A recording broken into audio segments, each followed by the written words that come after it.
It will not be sufficient enough. To all the conservatives in the room, it will not be sufficient enough for us to spend our energy saying what's wrong, because there's so much wrong in what's happening at home and abroad in the Biden administration.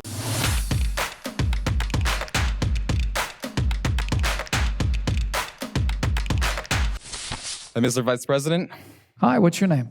I think you'll like it. My name is Brandon.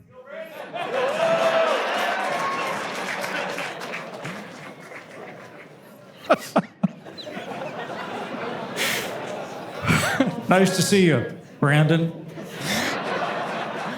So my biggest criticism with the modern conservative movement was voiced eloquently by G.K. Chesterton. He said, the business of progressives is to go on making mistakes. The business of conservatives is to go on preventing us from fixing them. So what steps can we take as a conservative movement to not just prevent us from fixing mistakes, but rather fixing those mistakes, reclaiming our traditional American values, reclaiming moral virtue?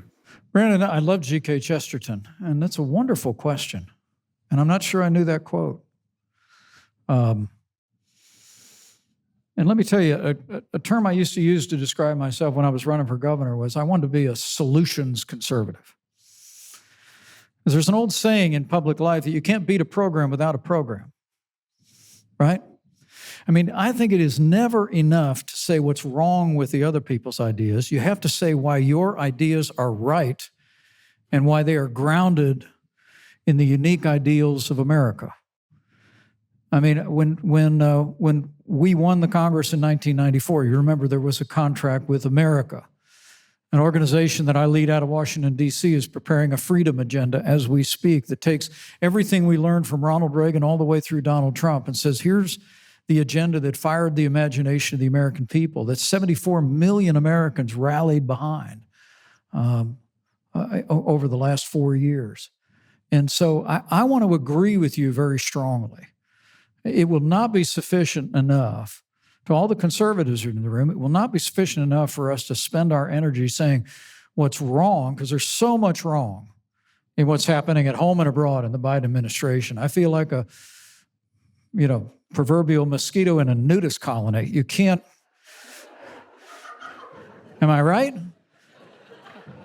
I mean, there's so much to talk about.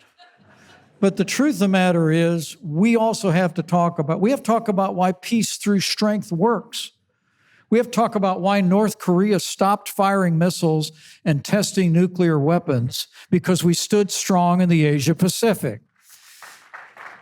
We have to talk about why Russia never moved tanks to Ukraine when we were there. We were sending lethal arms to Ukraine when the last administration had sent them blankets and boxed lunches, right? I mean, the reality is that America works, freedom works, but to your point, a very eloquent point, I might add, we have to be willing to lay out for the American people why that works, how it works, and I believe they'll rally to our cause. I believe it with all my heart. Thank you so much. God bless you. Hey, God bless you. Wow.